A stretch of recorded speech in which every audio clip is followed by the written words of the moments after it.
Hello, YouTubers, and welcome to Level-Headed News. This is your host, Brenda. I have a dozen articles for you in the description of the video for your convenience. The first one we have here is off of Conservative Tribune, and it says U.S. of overnight Minuteman launch in latest threat to North Korea. International condemnation and multiple United Nations resolutions to the contrary, North Korea has increasingly thumbed its nose at other countries and persisted in test launching prohibited intercontinental ballistic missiles. It has been conducting provocative test launches on a regular basis for some time now. The Islamic Republic of Iran appears keen to get in on the action as well, recently testing a submarine-launched ballistic missile to grab some attention. But much like that scene in the 1986 classic film Crocodile Dundee, where the Aussie laughingly responds to a switchblade-wielding street thug by whipping out a much larger, much more dangerous hunting knife, so President Donald Trump and the Air Force have responded to the provocative test launches of North Korea and Iran. For millennial readers who have perhaps never seen it, or those who simply haven't watched the movie in a while, they have a clip in this URL to refresh your memory if you would like to pull it up, and it is rather comical. And it says here, according to the Los Angeles Times, the Air Force tested an unarmed Minuteman III ICBM from Vandenberg Air Force Base in California in the wee hours of Wednesday morning. The test launch in a week. Oops, get this to work with me here. Here we go. The purpose of the ICBM test launch program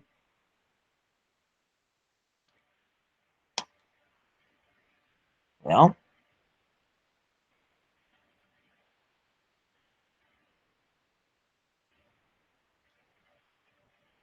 if we can get it to cooperate, come on.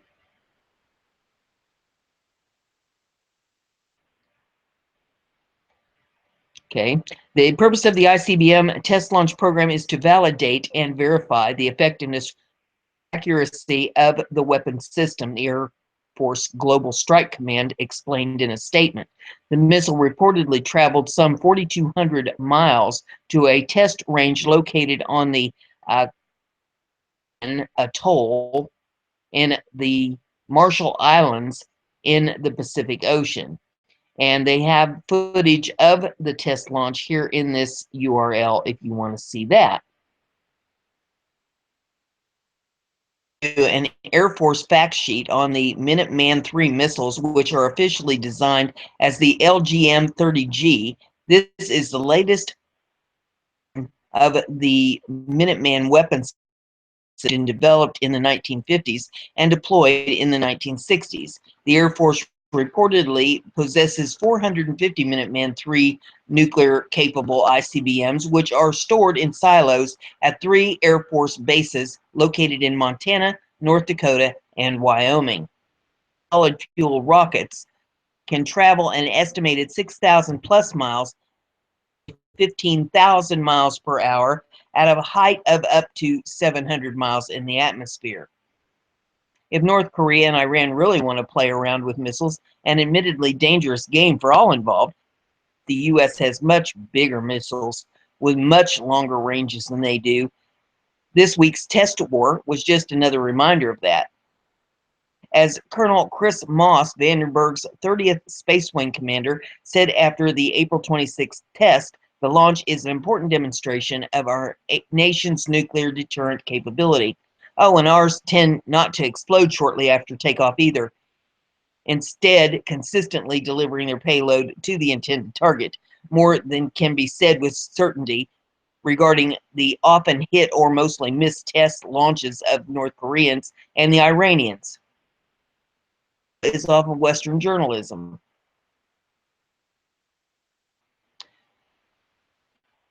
Trump and Putin agree to meet face to face.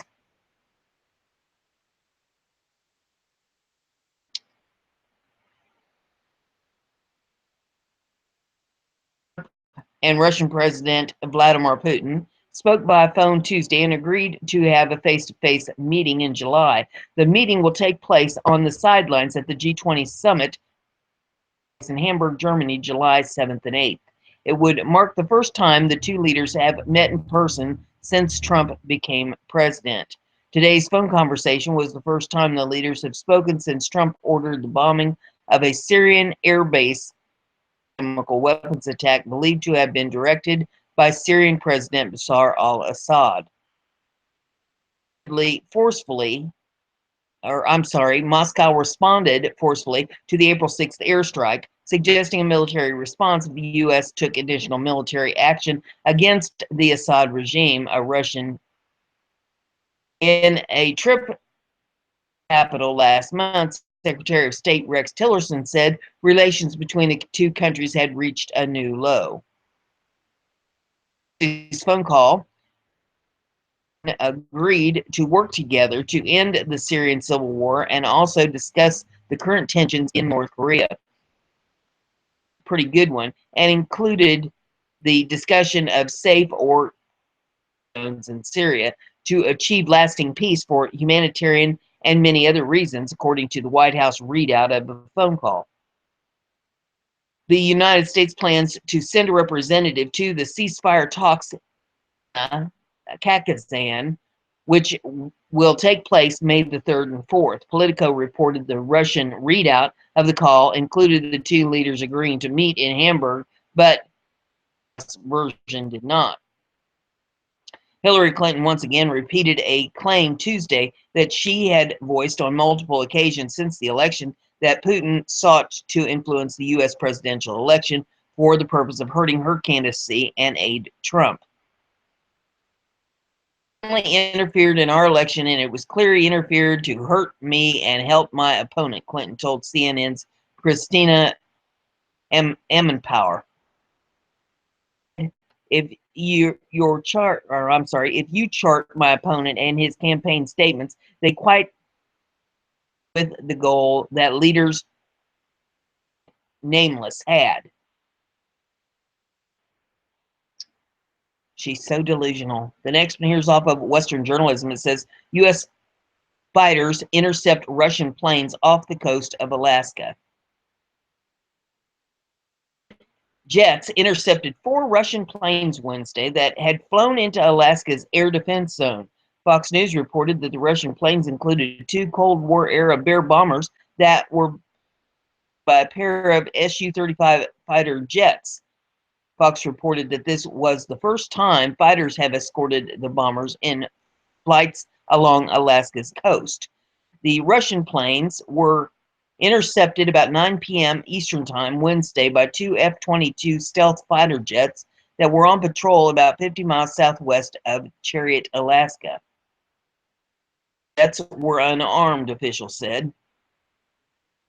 Russian planes made several appearances off the Alaskan coast in April. Last month, bombers came within 36 nautical miles of the mainland Alaskan coast, about 745 nautical miles southwest of Anchorage. CNN reported that U.S. officials called an April encounter between American and Russian planes nothing out of the ordinary and not dissimilar from what we've seen in the past with respect to Russian long-range aviation. Adam Kinzinger, Republican of Illinois, was not so sure, saying the flights are an attempt by the Russians to show their teeth. I hate to admit it, I hate to say it, but it's almost a rejuvenation of the Cold War, Kinzinger said after Russian bombers flew near the Alaskan coast in April. This was a show of force by the Russians to show us that they are still here, Kinzinger said, to come up as close as they could to our international borders to see what our reaction would be. Kinzinger said the flights should remind Americans of the true state of American relations. Americans need to keep in mind is, look, adversary. We need to be very concerned about them and pushing them back in areas. He also indicated the flights alone could trigger hostilities. Somebody somewhere, a pilot on their side, is going to make a mistake, get too close, and we'll end up with a bit of which we do not want, Kinzinger said. On Wednesday, President Donald Trump spoke by phone with Russian leader Vladimir Putin in what was described as a good conversation. The next article is called off of BizPac Review. Here, after winning leadership award, illegal students suggest celebrating Cinco de Mayo by beating the shit out of white people. Seriously. Student at the University of California, Berkeley, suggested beating the shit out of white people Thursday. Juan Prieto, an English student at the UC Berkeley, made the remark on Twitter 2 days after receiving Berkeley's Robert J. and Mary Catherine Bourgeois for service to undocumented students. 5 de Mayo by going to Dolores Park and beating the shit out of white people in the spirit of La Batalla de Pueblo, tweeted Perito, who later locked his Twitter account. The student referred to a battle in Mexico in which the Mexican army defeated French occupiers. The News Foundation reached out to Perito to ask about his tweet publicly, encouraging race-based acts of violence. He was dismissive and insisted the DCNF was just trying to get him bullied. It's Twitter, DCNF. I post dumb shit on Twitter all the time. Aha. How this fits into your agenda, and no matter what I say, you're going to write your article so that I continuously get threats for the next 2 weeks until white supremacists have another person of color to attempt to silence via virtual bullying. Himself as queer, undocumented, and on his Twitter profile. I'm an atheist because heaven has a border and F borders, his profile reads. The social media coordinator at UC Berkeley's undocumented student program, which provides academic help, legal support, and financial aid info to illegal immigrant students. The English student posted his speech at Chancellor's Awards service ceremony to his Facebook profile. My mom broke illegal bounds to get me here, said Prieto, and that's what we allies, that's what we need allies to be doing. Laws with us, break the legal bounds, untie your hands because tied hands are not going to get us anywhere. The student explained that seeing heavy UC Berkeley means his dad's trembling hands when he has to lock the door when the police is in our apartment complex because his dad fears people will inquire about his legal status. Prieto explained that he thought the best movement of his generation was not but instead of the Black Lives Matter movement, explaining that while the former movement strives for assimilation to white supremacy, Black Lives Matter strives to liberate us from it. Facing a very violent presidential administration that is set on its path to destroy the families that President Trump promised he would destroy. The Daily Caller News Foundation reached out to Berkeley, but received none in time for publication. Next article is off Breitbart.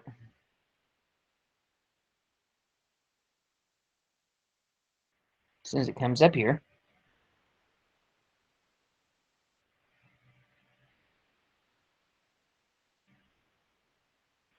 Hamster's running. Here we go. Charles Barkley says illegal immigrants are getting a bad rap. Let's see. They do a lot of work black and white people don't want to, he says. And let's see what how this article reads.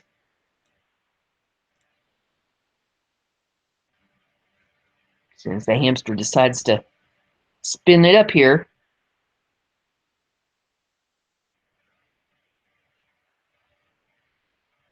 While promoting American Race, his new television series dealing with race in America on Thursday's edition of CBS, The Late Show, famer Charles Barkley said that immigrants are getting a bad rap in America.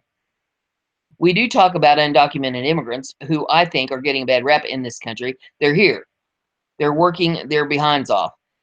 of work the blacks and the whites don't want to do, Barkley told host Stephen Colbert on Thursday. Barkley later added that the undocumented family he spoke with while filming the show sees a stronger stance on illegal immigration under President Donald Trump. I asked them, what's the difference between President Trump and President Obama? And they said, well, there's a big difference because under President Obama, they only got deported for felonies. With President Trump, they can even get deported for misdemeanors. So clearly, that's a huge difference, he explained.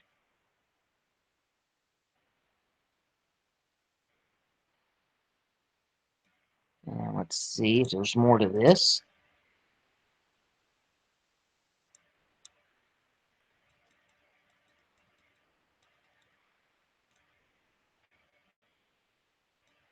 This hamster's taking his time here. Okay. Looks like that's the end of that article. It's got some video in it if you care to take a look at the video. That's what's slowed the hamster down here. Okay, the next one's off of Breitbart.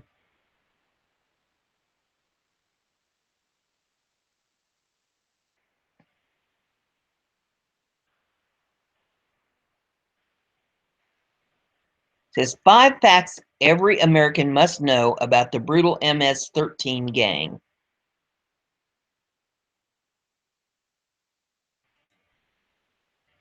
And I'm waiting for the hamster to scroll it. And he got too froggy. I think he's got a frog in that wheel with him.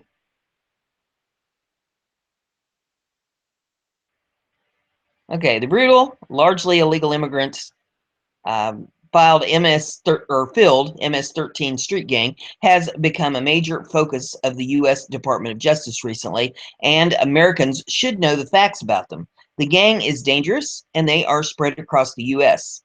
Here are 5 facts every American should know about MS-13. Number 1. Most of the members of MS-13 are foreign nationals from El Salvador or first-generation immigrants from Central America. Most U.S. citizens are unaware that our porous border with Mexico is used by MS-13 to sneak into the country and commit crimes on U.S. soil. Foreign nationals exploit our border, and some fill the ranks of this brutal street gang. A threat assessment from the FBI states members of Mara Salvatrucha, and I'm guessing that's how it's pronounced, better known as MS-13, who are mostly Salvadoran nationals or first-generation Salvadoran Americans, but also Hondurans, Guatemalans, Mexicans, and other Central and South American immigrants. Number 2, MS-13 members work as foot soldiers for Mexican cartels on U.S. soil. Teens were kidnapped and tortured, with one nearly having a finger cut off by MS-13 members working on behalf of the Mexican Sinaloa Federation cartel. A Sinaloa cartel stash house for methamphetamine was robbed in St. Paul, Minnesota. The Sinaloa cartel hired MS-13 gang members from Los Angeles, California to fly to Minnesota and investigate. The MS-13 members were, the MS-13 members found 2 local teens and tortured them in an effort to obtain information. MS-13 originated from illegal immigrants in California, yet liberals blame deportations for the gang's creation.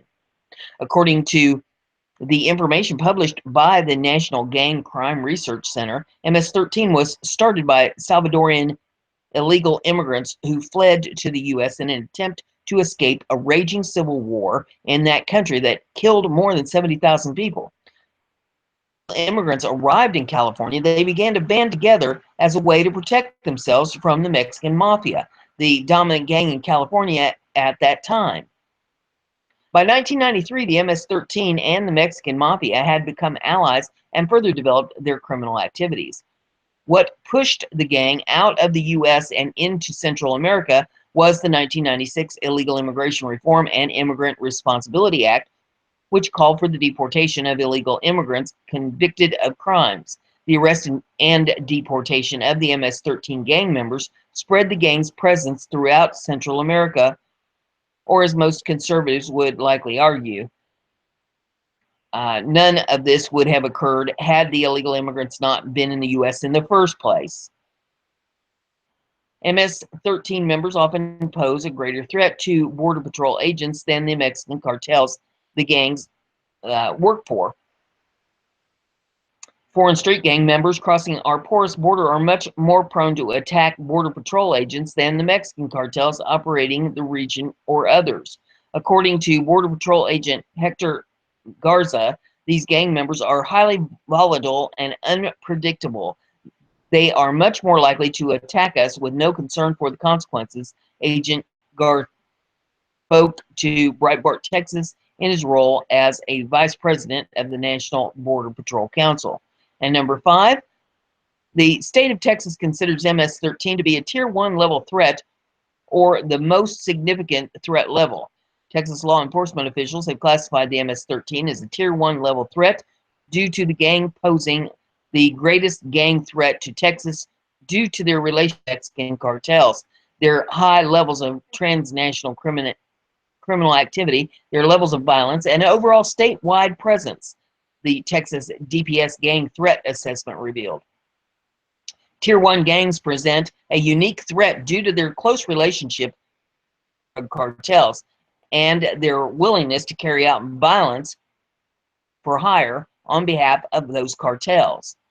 Texas law enforcement officials have seen a direct relation between the number of MS-13 encountered by law enforcement and the Central America illegal immigration spikes seen in recent years.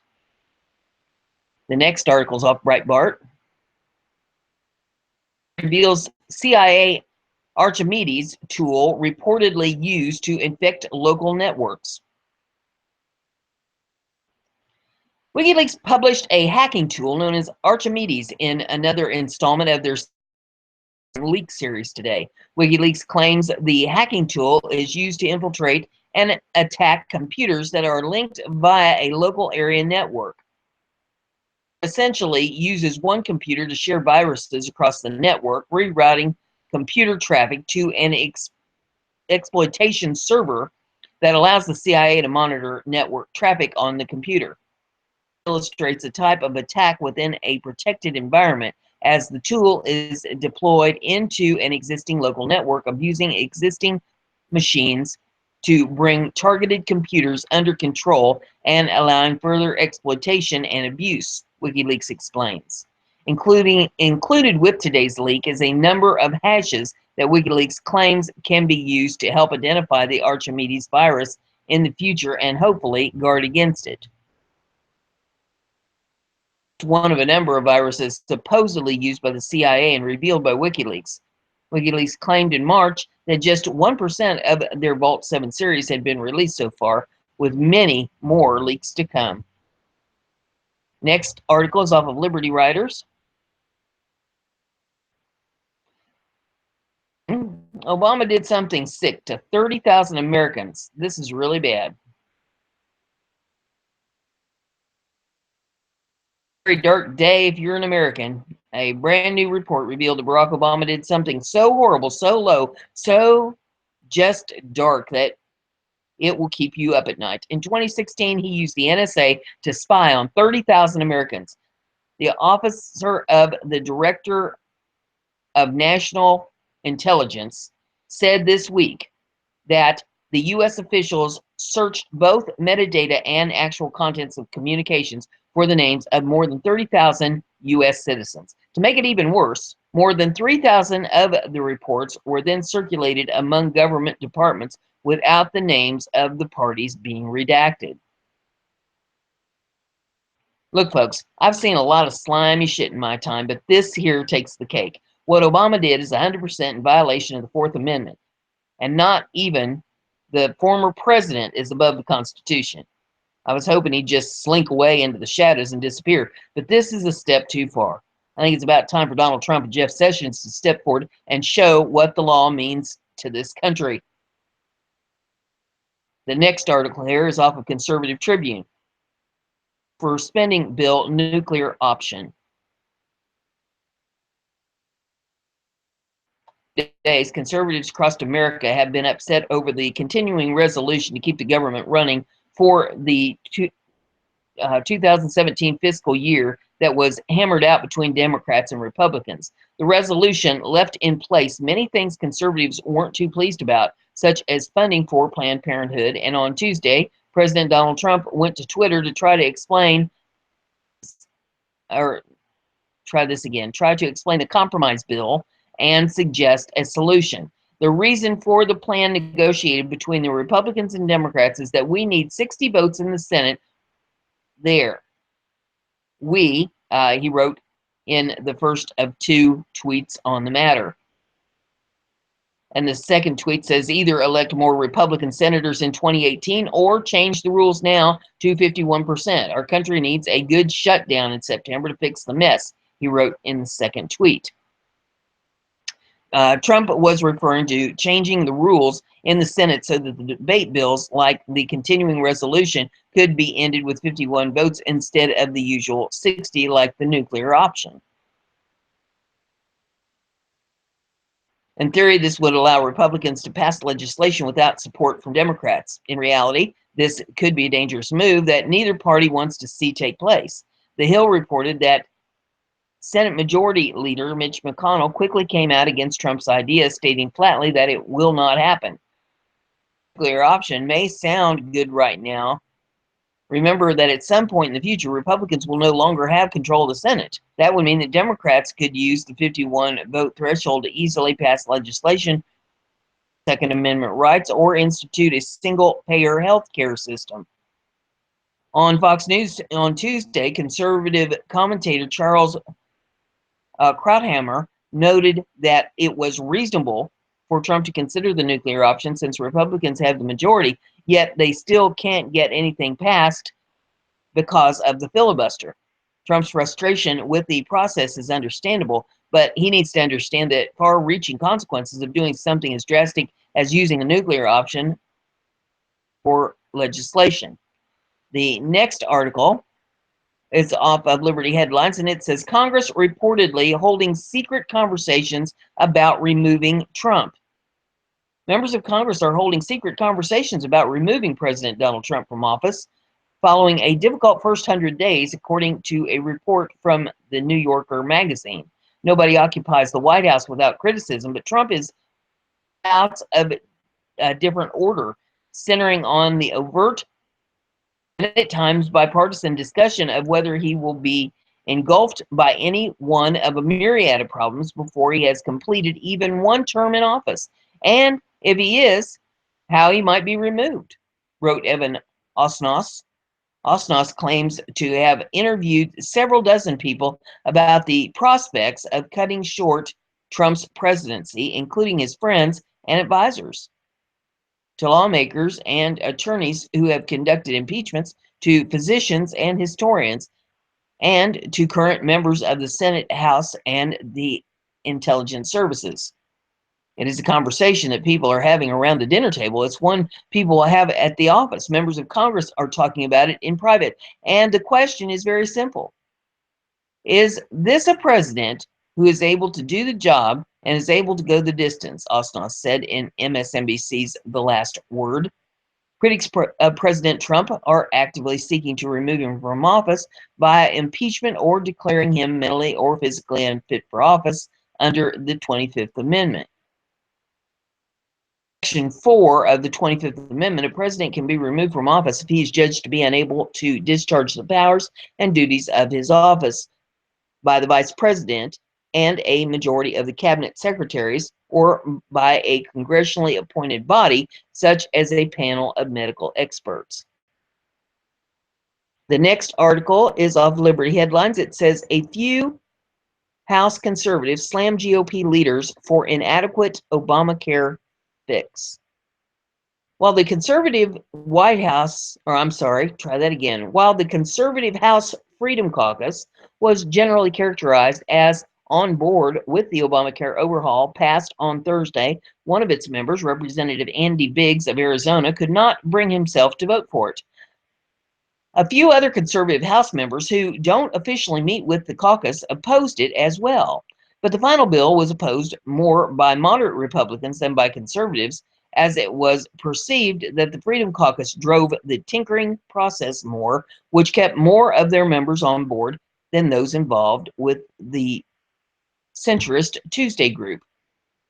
But Biggs couldn't go along, he said, because of the promises he made to his voters. Unfortunately, the American Health Care Act, the AHCA, leaves the basic framework of Obamacare in place and continues to commit Republicans to an ill-considered, ill-defined, and almost certainly ill-fated three-stage plan to completely repeal Obamacare at an unspecified later date.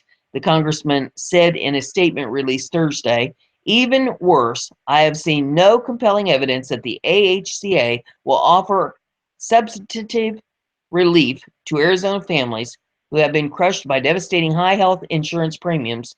For these reasons, and because I promised my constituents a full repeal, I voted no on the legislation." Throughout negotiations between factions, Republicans, conservatives sought more repeals of Obamacare's complexities and regulations, rather than tinkering with its mandates and taxes. What the majority ended up with is now being characterized as a good first step, with plans for further revisions down the road. That wasn't good enough for Biggs. The AHCA does not do anything to eliminate the costly Affordable Care Act subsidies already in place, and it continues the more dangerous precedent established by the ACA of granting the federal government the power to regulate our nation's healthcare system, said Biggs, who is serving his first term in Congress. "I did not come to Washington to give unelected bureaucrats the authority to dictate health insurance options to me, my family, or the residents of my district. This is not a fight I am prepared to surrender." During the debate, Biggs attempted to introduce two amendments to the HCA. One was to allow individuals to purchase insurance across state lines, which many Republicans, including President Trump, advocated for during the 2016 campaign. The other would have allowed states to opt out of provisions of Obamacare or the AHCA without need for waiver approval from the U.S. Department of Health and Human Services. Both amendments were denied. Other conservative members of the House who don't consider themselves part of the Freedom Caucus also voted against AHCA. For reasons I cannot understand, instead of moving a bill to repeal Obamacare and replace it with reforms that will fix our broken healthcare system, the Washington Republican leadership jammed a bill through the House that does neither, said Representative Walter Jones, Republican of North Carolina.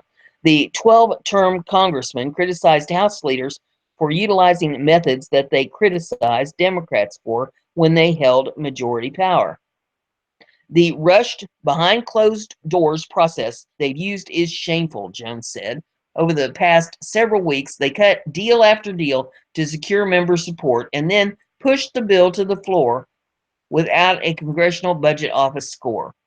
As a result, no one has any idea how much those deals will cost the American taxpayers or how they might affect the cost, quality, and availability of health insurance coverage for American families." 7 years ago, Speaker Nancy Pelosi infamously said of the Obamacare bill, "You have to pass the bill so we can find out what's in it."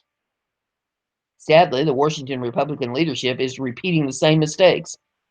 Conservative Republican Thomas Massie from Kentucky also slammed the process by which the AHCA was formulated and passed. Speaker of the House was rightfully derided for imploring members to vote for a health care bill to find out what was in it. Yet today, we voted on a health care bill for which the text available only a few hours before the vote. Massey said the AHCA fell far short of what Republican candidates and incumbents promised voters during the 2016 campaign. As recently as a year ago, he said, Republicans argued that mandates were unconstitutional, bailouts were immoral, and subsidies would bankrupt our country. Today, however, the House voted for a health care bill that makes these objectionable measures permanent. By repealing a small number of Obamacare mandates, while leaving others in place, this bill runs the risk of destroying what remains of the individual market. This bill should have included measures that allow Americans to take charge of their own health care and get the government out of the way. he said. These measures include allowing the deduction of health insurance costs from income taxes, giving everyone the ability to purchase insurance across state lines, and allowing individuals to band together through any organization to purchase insurance. If this bill becomes law, it could result in worse outcomes, fewer options, and higher prices for Kentuckians who seek health care, he added. In summary, I voted against this bill not because it's imperfect, but because it's not good. The final article that I have for you this morning is off of BizPack Review. It says, Trump's signing statement ends federal goodies for minorities and women, treats all Americans equally. President Donald Trump included a signing statement when he signed the spending bill that funds the federal government through September that effectively puts an end to affirmative action when it comes to taxpayer-funded grants. Imagine that, treating Americans equally. Pointing to the Constitution, the president said he will treat programs established by Congress that give preferences based on race and sex for grants consistent with the requirement to afford equal protection of the laws, the USA Today reported. Provisions described as impossible forms of congressional aggrandizement and execution of the laws. The signing statement reads, My administration shall treat provisions that allocate benefits on the basis of race, ethnicity, and gender in a manner consistent with the requirement to afford equal protection of the laws under due process clause of the Constitution's Fifth Amendment. The Daily Mail reported on the programs named in the statement, saying the signing statement specifically mentions a $654 million set aside for Native American and Native Alaskan housing block grants, a $34 million appropriation for Commerce Department Minority Business Development Agency, more than $20 million to guarantee loans to historically black colleges and universities, and $15 million to boost payments to Native Hawaiian defense contractors, all of which is sure to have minority groups and women crying foul, while millions of white American males feel a little more equal today. For the record, signing statements are not exclusive to Trump's presidency. The Washington Times reported that President Barack Obama and George W. Bush issued dozens of signing statements spelling out areas where they disagreed with congressional intent in various legislation and asserting their executive authority to carry out the law as they saw fit.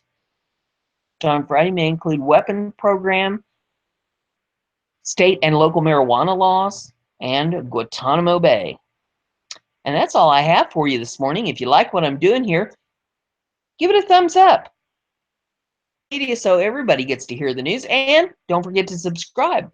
And that way you'll stay informed.